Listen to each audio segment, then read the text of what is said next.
साधक के जीवन में कटुता को सर्वथा अभाव होना चाहिए। कटु स्वभाव नहीं होना चाहिए, मृदु स्वभाव होना चाहिए। इतने बड़े संसार में अपनों एक हु शत्रु ना होए, तब भगवान की प्राप्ति होगी। एक भी शत्रु नहीं होना चाहिए।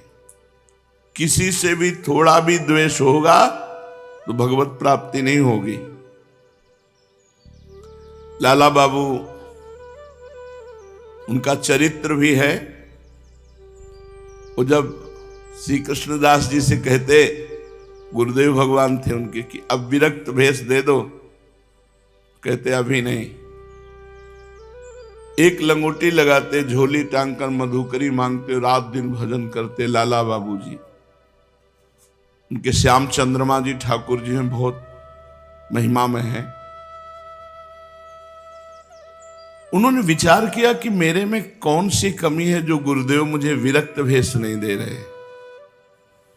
सर्वस्व धन का त्याग, सब भोगों का त्याग, कौपीनवंता खलु भाग्यवंता, एक लंगोटी लगाए हुए मधुकरी से जीवन यापन, कोई उनको त्रुटि नहीं दिखाई देती।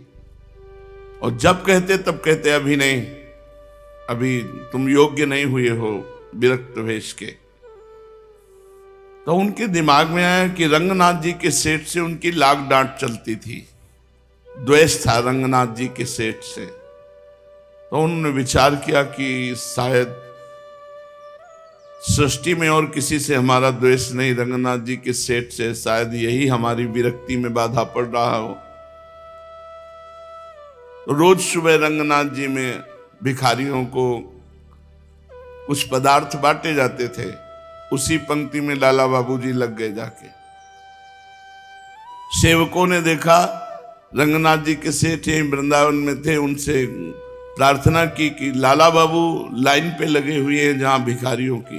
अरे उनका, वो भिखारियों की लाइन में क्यों लगे हुए हैं, वो तो बड़े महापुरुष हैं।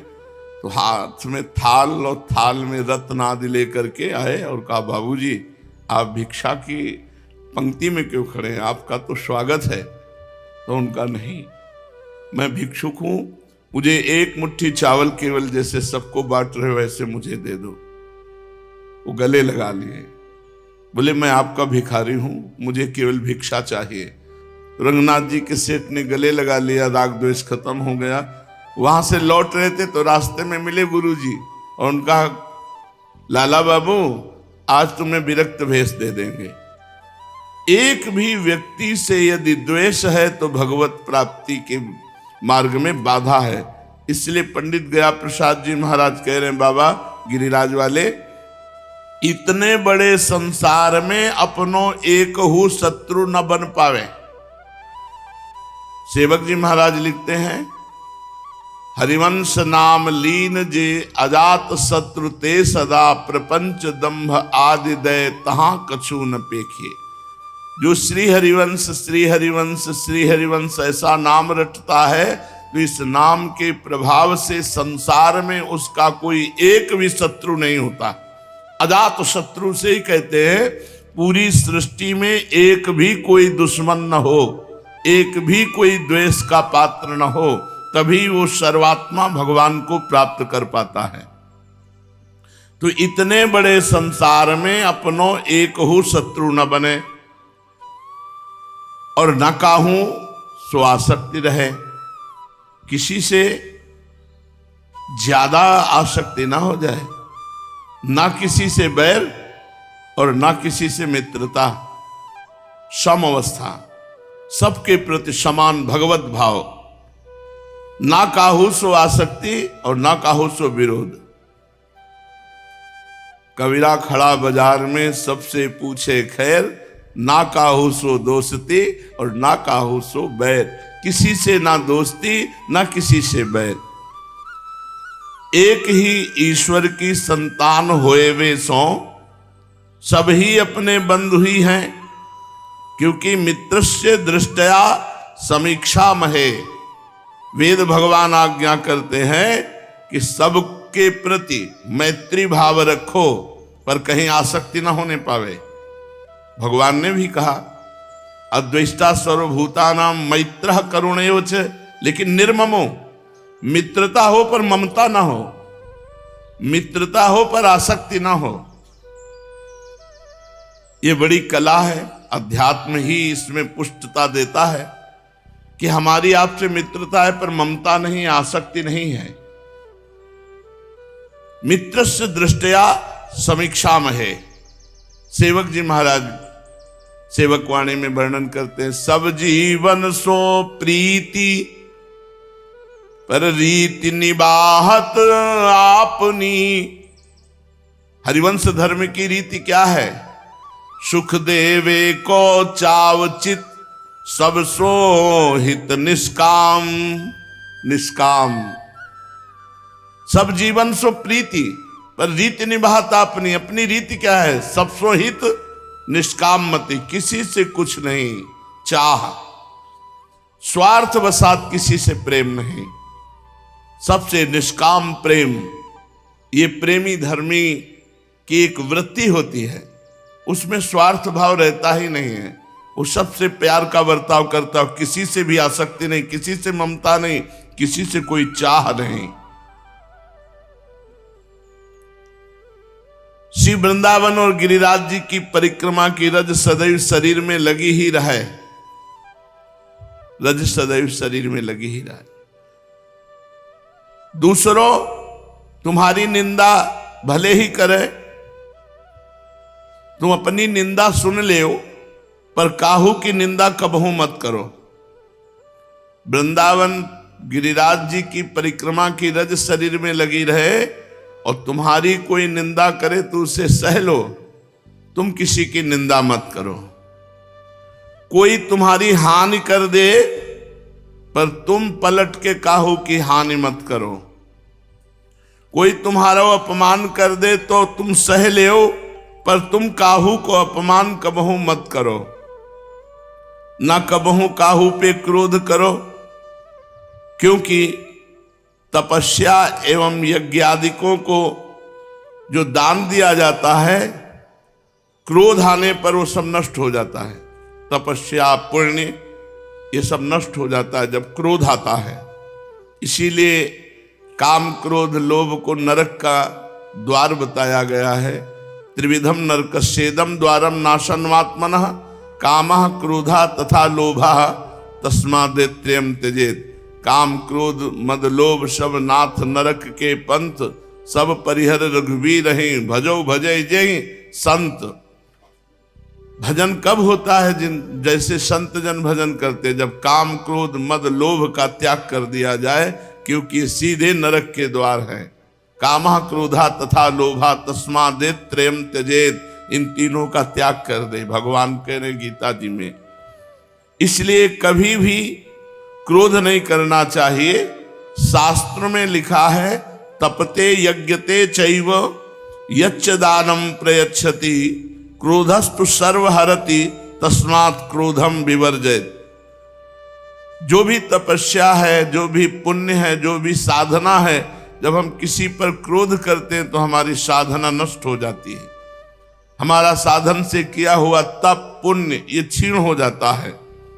तपते यज्ञते चैव यच्च दानम प्रयच्छति क्रोधस्तु सर्वम हरति तस्मात् क्रोधम विवर्जयेत। जो तपस्या यज्ञ दान पुण्य आदि है वो सब नष्ट हो जाता है क्रोध करने से। जिनकी नाक में गुस्सा है उनके पास क्या रह गया? नरक का रास्ता। क्रोध करना कोई अच्छी बात नहीं है, अपने पुण्यों का नाश करना है, इसलिए क्रोध मत करो। जब कभी क्रोध हृदय में आ जाए तो मौन धारण करके वहां से हट जाओ जिसके प्रति क्रोध आ रहा है। सहनशीलता सो तप बढ़े है। जो जितना सहन करता है मान अपमान निंदा स्तुति, वो उतना ही तपस्वी महान तपस्वी होता है। देखो व्यर्थ चिंतन ना होने पावे, कबहू काल वृथा नहीं जाए। सेवक जी महाराज कह रहे हैं कभी काल माने समय व्यर्थ नहीं जाना चाहिए, व्यर्थ के चिंतन में नहीं जाना चाहिए। चिंतन तो होगा ही, यदि भगवत चिंतन नहीं करोगे तो विषय चिंतन होगा, विषय चिंतन करोगे तो व्यर्थ चिंतन है, वो व्यर्थ चिंतन तुम्हारे जीवन को व्यर्थ कर देगा। भगवान के संबंध में ही बोलनो, भगवान के संबंध में ही सुननो तथा भगवान के संबंध में ही चिंतन करनो। श्री गीता जी भगवान की वाणी है। स्वयं भगवान कहते हैं मय्येव मन आधत्स्व मयि बुद्धिम निवेशय निवशिष्यसि मय्येव अत ऊर्ध्वं न संशया। मेरे में मन लगा दो, मेरे में बुद्धि लगा दो, तुम मेरे में ही निवास करोगे, इसमें कोई संशय नहीं। अर्थात आप भगवान में वास करेंगे। हम अपने मार्ग में ठीक चल रहे हैं, यह तब समझनो जब अपनो स्वभाव दिन व दिन सरल बनतो जाए, भजन में बनतो जाए, तो जानो तुम्हारा मार्ग ठीक है। स्वभाव सरल, मृदु, सरस, भजन में जीवन, तो आपकी अध्यात्म में उन्नति हो रही है। अति उत्तम स्वभाव बने। एक वाक्य मिलो कि हैं जितनी बातें दुनिया की सब भूल गए कछु याद नहीं। ऐसा स्वभाव, ऐसा भजन में रति कि हैं जितनी बातें दुनिया की सब भूल गए कछु याद नहीं। अब एकमात्र प्रिया प्रीतम अपने में दुर्गुण को बढ़ावा देनो पशुता है। गंदी बातें करने का उत्साह रखना पशुता है। एवमेव अपने में सद्गुण बढ़ानो, दिव्यता लानो। या समय भले ही कोई युग बरत रहे होए, मान लो कलयुग है, आप बुराई से बच रहे, नाम जप कर रहे, भगवान का गुणगान कर रहे हैं, लीला चरित्र सुन रहे हैं, तो सतयुग में ही हो तुम, कलयुग में नहीं हो। नाम जप कर रहे, भगवान के गुण चरित्र सुन रहे, बुराई से बच रहे हैं, तो आप कलयुग में नहीं हो, आप सतयुग में हो। श्री भगवान को कहवे को आश्रय है कि मन को काम ही है संकल्प बनानो। अब तुम ऐसा अभ्यास बनाओ कि जब मन में संकल्प उठे तो सबरे केवल भगवान के ताएं ही संकल्प उठें। जैसे भोगों के संकल्प उठते रहते हैं, तो उस जगह भगवान के संकल्प उठें। जब मन में संकल्प उठे वे सबरे केवल भगवान के ताई हों। कल्पना करो कि मुझको श्री प्राणनाथ के दर्शन होंगे तो मैं इनके श्री चरणन में गिर पड़ूंगो, रोऊंगो, ये मोको उठावेंगे, पुचकारेंगे, प्यार करेंगे, अपने पीतांबर से आंसू पोछेंगे, मैं धन्य बन जाऊंगो, मैं मरिके नित्य लीला में पहुंच जाऊंगो, वहां मोको इनकी सेवा प्राप्त होएगी, मैं सेवा करूंगो। जहां ये खेलेंगे मैं वह स्थल को स्वच्छ कर दियो करूंगो, ये शयन करेंगे मैं पंखा कर तो रहूंगो, आदि आदि ऐसी भावना में डूबो। श्री भगवान के ताई करी गई भावना असत्य होते हुए भी परम सत्य बन जाए। जैसा तुम सोचोगे वैसा ही तुम्हें प्राप्त होगा। जैसे श्री गंगा जी में कैसो हो पानी परे, सबे वो पानी गंगा जल बन जाए। ऐसे ही कैसी भी भावना भगवान से की जाए वो सब परम पवित्र हो जाती है। एवमेव कल्पना हो सत्य बन जाए है जो भगवान से जोड़ दी जाए। मन के समस्त संकल्प श्री प्रीतम के ताए ही बन में लगे, तब यह तो निश्चय है ही गयो कि ये मन अब श्री भगवान को बन गयो। तब भगवत वस्तु श्री भगवान के ही काम में आवे, या नियम उपासना में है ही। जैसे मंदिर में जो धातु के पात्र श्री ठाकुर जी की सेवा में रहे हैं, उनको अपने काम में नहीं ले सके। तब जबकि यह मन इनकी वस्तु बन गयो, तब अपने ताई मनो का कोई संकल्प नहीं, क्योंकि ठाकुर जी की वस्तु है। अपनों तो जो कछु होएगो वो शरीर के प्रारब्ध के अनुसार होतो ही रहेगो, या की ओर ध्यान ही नहीं देनो। निरंतर श्री प्राणनाथ के चिंतन को ही अभ्यास बनावे, ना अपने ताई संकल्प ही बनावे और ना संसार की ओर ध्यान ही दे। विधि प्रपंच अस अचल अनादि। इस संसार प्रवाह में उथल पुथल होती ही रहे हैं। हाँ, हमें तो ये देखना है कि संसार की उथल पुथल में अपने प्राणनाथ को भूल तो नहीं रहे हैं, अपने जीवन धन को कहीं भूल तो नहीं रहे संसार की घटनाओं में। अपने सबरे संकल्प इनके ताई, शरीर की सबरी चेष्टाएं इनके ताई, खान पान शयन तथा समस्त व्यवहार केवल अपने प्राणनाथ के ताई ही होए। जैसे पतिव्रता को जीवन केवल अपने पति के ताई ही रहा है, अपने समस्त क्रियाकलापन को हूं केवल अपने श्री प्राणनाथ के ताई ही होए। यहां तक कि जीनो ही इनके ताई और मरनो ही इनके ताई। शरीर में, इंद्रियन में, मन में केवल इनको अखंड साम्राज्य होए। अब बची बुद्धि। बुद्धि को श्री कृष्ण में लगाए देनो। कैसे? बुद्धि को काम है निर्णय करनो। ये करनो आवश्यक है, यह अति आवश्यक है और यह अनावश्यक है। ये सब निर्णय बुद्धि करती है, ये बुद्धि का काम है। तब बुद्धि सोहु काम ले भगवान के ताई। बार बार बुद्धि यही निर्णय करे कि हमें चाहिए केवल एक भगवान, हमें भगवान चाहिए, हमें भगवान चाहिए, संसार नहीं, हमें भोग नहीं चाहिए, हमें श्यामा श्याम चाहिए। ये मेरे, मैं इनको, ये निर्णय करो बुद्धि से। बार बार बार बार यही पाठ को फेरो, मैं इनको, ये मेरे, मुझे भगवान चाहिए, संसार नहीं। और कोई लौकिक कामना न बनन पावे। जब कोई कामना उठे तब यही सूत्र दोहराओ, मैं इनको, ये मेरे, मुझे भगवान चाहिए, संसार नहीं। काटो इस बात से हर कामना को।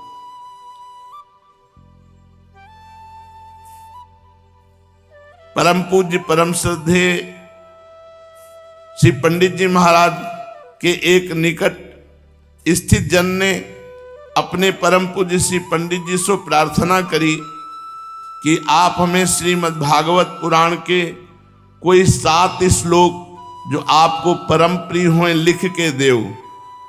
अपने प्रियजन की प्रार्थना पे पूज्य बाबा ने ये 7 श्लोक लिख के दिए। कृष्णाय वासुदेवाय देवकी नंदनाय च नंद गोप कुमाराय गोविंदाय नमो नमः। पहला और दूसरा दिया, ब्राह्मणस्य ही देहोयम क्षुद्र कामाय निश्चते कृच्छाय तपसे चेह प्रीत्यानंत सुखाय च। ये जो मानव शरीर मिला है, जो द्विज देह मिली है, ये भोग विलास के लिए नहीं मिली। ये उत्तम शरीर को पाए के संयम पालन करते भय तपस्या पूर्वक भगवान को भजन करना चाहिए। तब ही तो मृत्यु के पीछे मोक्ष प्राप्त हो सके है। वास्तव में यह शरीर की सफलता तब ही मानी जाएगी जब भगवान की प्राप्ति हो जाए, मोक्ष की प्राप्ति हो जाए। ये मानव मात्र का परम कर्तव्य है, समस्त शरीरधारियों का परम कर्तव्य है कि इस जन्म में भजन करके भगवान को प्राप्त कर लिया जाए। तीसरा श्लोक, महत्सेवाम द्वार माहुर विमुक्तेस्तमो द्वारम योषिताम संग संगम महंतस्ते समचित्ता प्रशांता विमन्यवः सुहृदः साधवो ये। महापुरुषों की सेवा मुक्ति का द्वार है, मोक्ष का मार्ग है, और विषयी प्राणिन को संग नरक को द्वार है। अब महापुरुषन के लक्षण वर्णन करे, कहते हैं महांतस्ते समचित्ता प्रशांता विमन्यवः सुहृदा साधवो ये। जो समचित्त हैं, सुख और दुख में, मान अपमान में, लाभ हानि में एक रस रहे हैं, वो समचित्ता। जो शत्रु मित्रों में भेद नहीं रखे हैं, जो सदा शांत रहे हैं, प्रशांताः, जो कबहू क्रोध नहीं करे हैं, विमन्यवः, और सबसे मैत्री भाव रखे हैं, सुहृदः साधवो ये। ऐसे सदाचारी जनों को महात्मा कहा गया है, और ऐसे महात्माओं का संग मोक्ष का द्वार है, और कामी पुरुषों का संग नरक का द्वार है। चौथा श्लोक, रहो गणे तत्तपसा न याति न चेज्जया निरूपणात् गृहाद्वा न छंदसा नैव जलाग्नि सूर्यैर् बिना महत्पाद रजोभिषेकम। श्री जड़ भरत जी महाराज राजा रहुगण को समझाए रहे हैं कि हे रहुगण, वा परम तत्व को जाको ज्ञान कहे हैं, जाको वासुदेव कहे हैं, वही पाए सके है जो महापुरुषन की श्री चरण रज में अपनों को अभिषेक करे हैं। जब ताई महापुरुषन की चरण रज ग्रहण नहीं करोगे, वह परम तत्व हाथ नहीं लग सके है। चाहे भले ही कठिन सो कठिन तपस्या कर लियो, चाहे बड़े से बड़ो यज्ञ कर लियो, चाहे बड़ो भारी बैरागी बन जाओ, चाहे पूरे गृहस्थ बन के देख लियो, चाहे वेद पाठ कर लियो, चाहे जल की उपासना कर लियो, चाहे अग्नि की उपासना, चाहे सूर्य की उपासना, इनमें सो एक प्रयत्न भगवत प्राप्ति नहीं करा सके जब तक महापुरुषन के चरण रज से अभिषेक नहीं करोगे। केवल एक ही प्रयत्न है, महापुरुषों के चरणन की रज को अपने माथे पे श्रद्धा पूर्वक धारण करनो, बस। पांचवा श्लोक, परम धाम को अधिकारी वही है जामे या लक्षण जागृत हो जाए। शांता समदृशः शुद्धा सर्वभूतानुरंजना यांत्यंजसाच्युत पद मच्युत प्रिय बांधवा। जो शांत होए, जामे चंचलता न होए, ये लक्षण जिसमें वो परम पद का अधिकारी हो चुका है। जो शांत, शांताः समदृशः शुद्धाः सर्वभूतानुरंजनाः, जो शांत होए, जामे चंचलता न होए, जो समदर्शी होए, सबको एक भगवत दृष्टि से देखे। सिय राम मैं सब जग जानी, करो प्रणाम जोरी जुग पानी। और शुद्धाः, काहू को शत्रु मित्र न बनावे, जो शरीर सो और मन सो सर्वथा शुद्ध होए, जो प्राणी मात्र को प्रसन्न करना चाहते होए, अर्थात काहू को कष्ट ना पहुंचाते होए, तथा श्री भगवत भक्तन को अपनों सगो भाई माने, ऐसे जो भाग्यशाली साधक हैं वे परम धाम में पहुंच जाते हैं, वो परम धाम के अधिकारी हैं। छठवां, तितिक्षया करुणया मैत्र्या चाखिल जंतुषु समत्वेन च सर्वात्मा भगवान संप्रसीदति। भगवान उससे सदैव प्रसन्न रहते हैं जिसमें ये गुण होते हैं। कौन से गुण? दुख कष्ट विपत्ति सर्दी गर्मी आदि के सहिवे की शक्ति होए, सबसे दया का भाव हो, सबसो मैत्री हो और सब में समता हो, जामे ये सद्गुण होए वाही सो श्री प्राणनाथ भगवान प्रसन्न हो सके हैं। जो दुख कष्ट विपत्ति सर्दी गर्मी अपमान ये सहिवे की सामर्थ्य रखते हो, जो सबसे दया मैत्री, जो सबसे समता का व्यवहार, उससे भगवान प्रसन्न हो जाते हैं। 7वां श्लोक, निरपेक्षम मुनिम शांतम निर्वैरम समदर्शनम अनुब्रजाम्य हम नित्यम पूये ये त्यंग भी।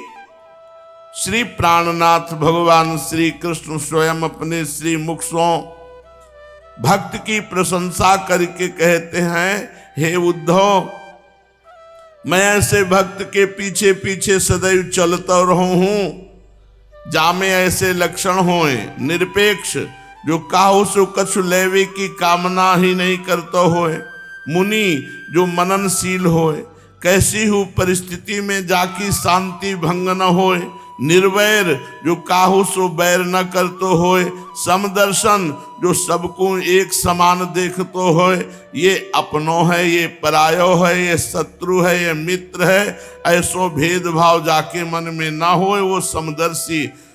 ऐसे लक्षण वाले भक्तन के पीछे पीछे या लोभ सो डोलते रहो हों कि या की सी चरणन की रज उड़ के मेरे ऊपर पड़ जाएगी तो मैं पवित्र हो जाऊंगा। बाबा ने ये 7 श्लोक लिख करके दिए। साधक के ताई बचनो होए तो स्त्री सो बचे, अगर भिड़नो होए तो संत सो भिड़े, प्रतिक्षण सावधान होए के सर्वोत्तम भगवत साधन करे, अधर्म से बचे, प्रत्येक चेष्टा भगवत प्रीत्यर्थ ही करे। श्रीमद् भागवत महापुराण। भगवान श्री कृष्णचंद्र जी महाराज उद्धव जी को उपदेश कर रहे हैं। प्रिय उद्धव, ये मनुष्य शरीर समस्त शुभ फलों की प्राप्ति का मूल है और ये मनुष्य शरीर अत्यंत दुर्लभ है और कृपा से ये सुलभ हो गया है। इस संसार सागर से पार जाने के लिए ये मनुष्य शरीर एक सुदृढ़ नौका है। शरण ग्रहण मात्र से गुरुदेव इसके केवट हैं। पतवार का संचालन करने वाले गुरुदेव, और स्मरण मात्र से ही मैं अनुकूल वायु के रूप में इसे लक्ष्य की ओर बढ़ाने लगता हूं। इतनी सुविधा होने पर भी जो लोग इस मानव शरीर के द्वारा संसार सागर से पार नहीं हो जाते, वो तो अपने हाथों अपनी आत्मा का हनन अधापतन करने वाले हैं, आत्महत्यारे हैं। प्रिय उद्धव, जब पुरुष दोष दर्शन के कारण कर्मों से उद्विग्न हो जाए, विरक्त हो जाए, तब जितेंद्रीय होकर वह योग में स्थित हो जाए और अभ्यास आत्मानुसंधान के द्वारा अपना मन मुझ परमात्मा में निश्चल रूप से धारण करे।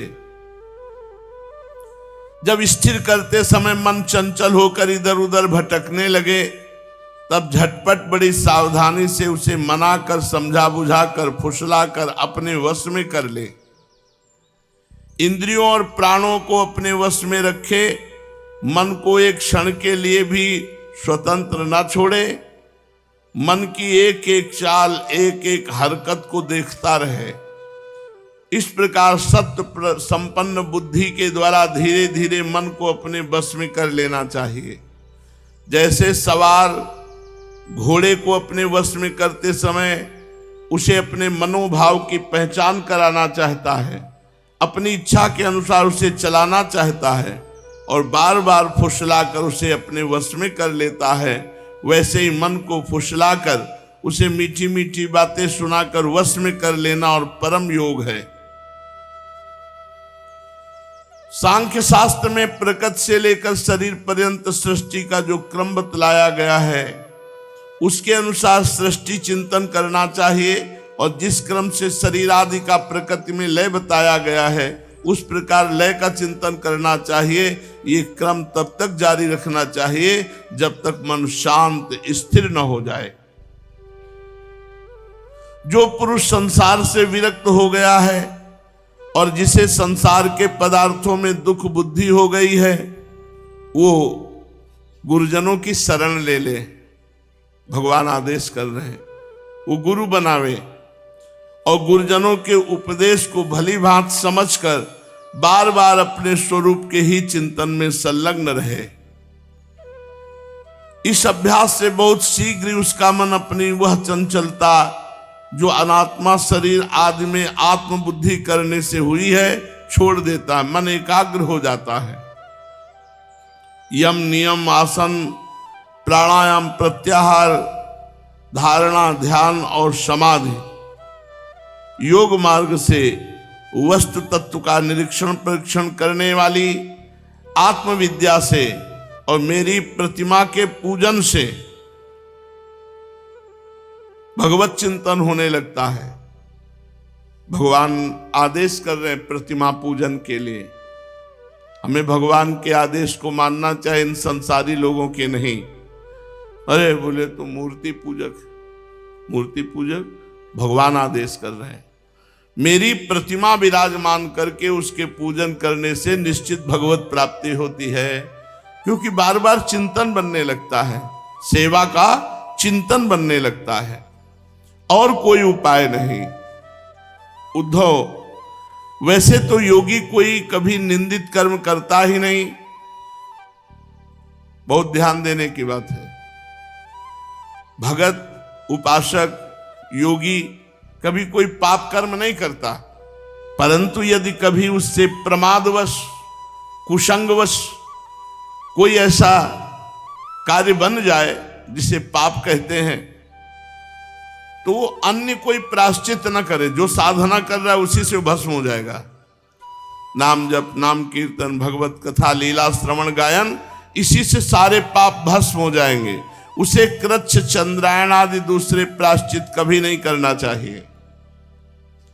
अपने अपने अधिकार में जो निष्ठा है वही गुण कहा गया है। इस गुण दोष और विधि निषेध के विधान से यही तात्पर्य निकलता है कि किसी प्रकार विषयासक्ति का परित्याग हो जाए। बस विषय आसक्ति का परित्याग हो जाए, सारी साधनाओं का फल है। संसार का चिंतन छूटे और भगवान का चिंतन हो। ये हर संप्रदाय हर साधना का यही उद्देश्य है। संसार का चिंतन छूटे, भगवान का चिंतन हो। कर्म तो जन्म से ही अशुद्ध है, अनर्थ के मूल है। शास्त्र का तात्पर्य उनका नियमन ही है। जहां तक हो सके प्रवृत्ति का संकोच ही करना चाहिए। जो साधक समस्त कर्मों से विरक्त हो गया है, कर्मों में दुख बुद्धि रखता है, उसे चाहिए सब छोड़कर मेरी लीला कथा के श्रवण में खूब लगे, खूब भगवान की चर्चा सुने, भगवान की चर्चा करे और ये जानता रहे कि जितने भोग वासनाएं ये दुख रूप हैं। किंतु इतना सब जान करके भी जो परित्याग करने में समर्थ ना हो, उसे चाहिए कि उन भोगों को तो भोग ले, परंतु सच्चे हृदय से दुखी होकर भगवान की प्राप्ति के लिए निकले। भजन करना चाहिए, पर ये खान पान ये दुनिया का प्रपंच हमारा पिंड नहीं छोड़ रहा। दुखी होना चाहिए। जैसे संसारी आदमी जब मनोनुकूल भोग मिलता है तो सुखी होता है, लेकिन भक्त को जब मनोनुकूल भोग मिलता है तो वो दुखी होता है। वो रुदन करता है, हे भगवान कब मैं इस प्रपंच से ऊपर उठूं। उसे सच्चे हृदय से दुखजनक समझे और मन ही मन उसकी निंदा करे तथा अपना दुर्भाग्य समझे। साथ ही इस दुविधा की स्थिति से छुटकारा पाने के लिए श्रद्धा, दृढ़ निश्चय और प्रेम से मेरा भजन करे। इस प्रकार मेरे बतलाए हुए भक्ति योग के द्वारा निरंतर मेरा भजन करने से, भक्ति योग के द्वारा निरंतर मेरा भजन करने से मैं उस साधक के हृदय में आकर बैठ जाता हूं और मेरे विराजमान होते ही उसके हृदय की सारी वासनाएं अपने संस्कारों के साथ नष्ट हो जाती हैं। इस तरह जब उसे मुझ सर्वात्मा का साक्षात्कार हो जाता है तो उसके हृदय की गांठ टूट जाती है, उसके सारे संशय छिन्न भिन्न हो जाते हैं, कर्म वासना सर्वथा क्षीण हो जाती है। इसी से जो योगी मेरी भक्ति से युक्त है और मेरे चिंतन में मगन रहता है, उसके लिए ज्ञान अथवा वैराग्य की आवश्यकता नहीं है। कितनी सुंदर बात कह रहे हैं भगवान। न वैराग्य की आवश्यकता है और न ज्ञान की। जो भगवान की कथाएं सुन रहा, भगवान का नाम जप कर रहा है, नाम कीर्तन कर रहा है, उसे किसी और साधन की जरूरत नहीं है। उसका कल्याण तो प्रायः मेरी भक्ति के द्वारा ही हो जाता है। कर्म, तपस्या, ज्ञान, वैराग्य, योगाभ्यास, दान, धर्म और दूसरे कल्याण साधनों से जो कुछ स्वर्ग अपवर्ग मेरा परम धाम अथवा कोई भी वस्तु प्राप्त होती है, वह सब मेरा भक्त मेरे भक्ति योग के प्रभाव से ही यदि चाहे तो अनायास प्राप्त कर लेता है। मेरे अनन्य प्रेमी एवं धैर्यवान साधु भक्त स्वयं तो कुछ चाहते ही नहीं, यदि मैं उन्हें देना चाहता हूं तो और देता भी हूं तो भी वे दूसरी वस्तुओं की तो बात क्या, कैवल्य मोक्ष भी नहीं लेना चाहते। ऐसे भक्ति में सुख प्राप्त किए भक्त जन होते हैं। भगवान कह रहे मैं देना भी चाहूं और देता भी हूं, पर वो कैवल्य मोक्ष तक स्वीकार नहीं करते। मर्त लोग स्वर्ग लोगों के भोगों की तो बात ही क्या। उद्धव जी, सबसे श्रेष्ठ एवं महान निश्रेयस परम कल्याण, इसका दूसरा नाम है निरपेक्षता। किसी से कोई चाह नहीं। इसलिए जो निष्काम और निरपेक्ष होता है उसी को मेरी भक्ति प्राप्त होती है। मेरे अनन्य प्रेमी भक्तों को, समदर्शी महात्माओं को, जो बुद्धि से अतीत परम तत्व को प्राप्त हो चुके हैं, उनको कोई पाप या पुण्य नहीं बांध पाएगा। इसलिए महापुरुषों की नकल नहीं करनी चाहिए। वो देहाभिमान रहित महापुरुष कभी विषय सेवन करते नजर आते हैं, कभी विषय त्यागी। उनको कोई पाप पुण्य, कोई कर्म बंधन नहीं होता। विधि और निषेध होने वाले पुण्य और पाप से उनका कोई संबंध नहीं होता। कोई निषेध अगर बन जाए तो कोई पाप नहीं, कोई विधि बन जाए तो कोई पुण्य नहीं, क्योंकि वो देहाभिमान रहित महापुरुष होते हैं। इस प्रकार जो लोग मेरे बताए हुए ज्ञान, भक्ति और कर्म मार्ग का आश्रय लेते हैं, वे मेरे परम कल्याण स्वरूप धाम को प्राप्त होते हैं, क्योंकि परम ब्रह्म परमात्मा के तत्व को जान लेते हैं। इसलिए सब चिंतन छोड़कर एकमात्र भगवान का चिंतन करो, भगवान के आश्रित रहो। शेष चर्चा आगे। श्री राधा वल्लभ लाल।